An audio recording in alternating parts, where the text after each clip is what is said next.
In today's video, we're going to be doing something that I've been wanting to do for quite some time. We're going to be checking out a keyboard and mouse adapter for the PlayStation 4. I'm going to tell you my experience from this from being a frequent PC player. We're going to be playing a few FPS games, which is mostly advertised actually for these kind of adapters. We will be looking at the adapter that I've got from a hardware and technical standpoint, but I do also want to talk about the casual and also competitive experience when using one. The adapter that I'm using today I bought off Amazon for under £30 here in the UK, and it is called the C91 keyboard and mouse adapter. It is compatible with PlayStation 4, Xbox One, Nintendo Switch, PS3, and it also says PC, although bear in mind that, well, keyboard and mouse actually already works on PC. The most you'll be doing is setting up the software side of it, because there is software included called Key Assistant, and basically allows you to set up sensitivities as well as map keys. The software is pretty simple and easy to understand. You basically just create your own profile and then just smash the save button and pretty much you're done.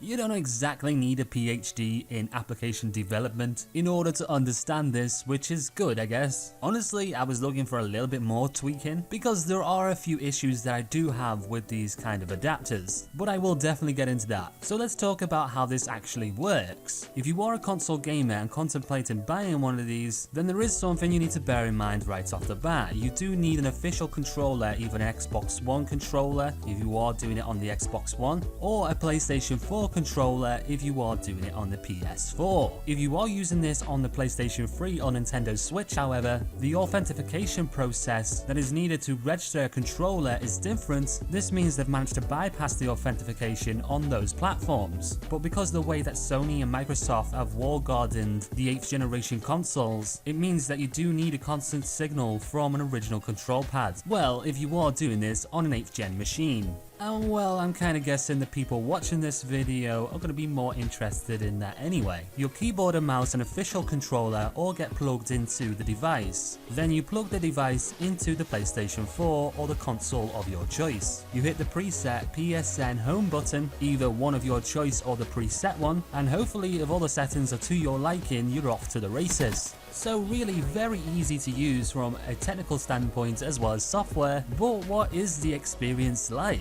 Is there any limitations to this, or are you poning noobs like you would if you were on the PC? Well, I will give you the short answer first. It's pretty decent. It's not wildly better than I would imagine, but it most certainly does its job. I can't exactly point out flaws in its functionality and what it is actually advertised to do. Although there is a point on the advertisement from the companies that do make these devices, they always do advertise a near 1-to-1 ratio and near PC performance. This is clearly a flat out lie and should never be trusted. For any casual player transferring over from the PC say to the console and are hopelessly terrible at using control pads, this device is actually quite a good little gateway.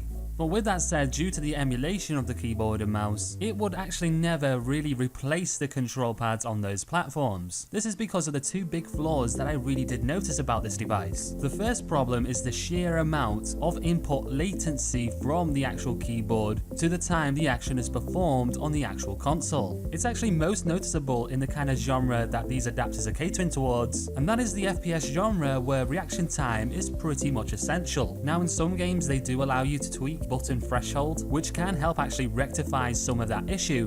But then again, if someone's on a control pad and they change that, they are still going to be able to be more competitive in the reactionary game. Also, a lot of console FPS games actually implement acceleration and don't actually allow you to change it. This means trying to counteract the reactionary problem with something like button threshold may actually work against you in those moments where you do need to be accurate with your weapon and obviously those intense gunfights. If you pair this with the second biggest problem, then this device is not competitive. I'm talking about the lack of distinct 1-to-1 ratio as advertised from these devices. All of them have a real bad problem at emulating and converting the axis curve of a controller to mouse movement. Now this becomes even more flawed for a person's aim when you consider the way the 8th generation consoles actually aids the player in aiming. Target assist and aim assist actually works way better on a control pad, while with general aim assist that actually snaps onto a player isn't too bad. So these devices are actually more effective when it comes to PlayStation 3s, but any game that's going to implement target rotation emulation or aim assist slowdown is going to wildly perfect your accuracy when it comes to actually getting kills. This is simply just because of that conversion and the emulation and the fact that it isn't one-to-one. It takes a lot more effort to actually move your mouse into the right position to actually get the kill.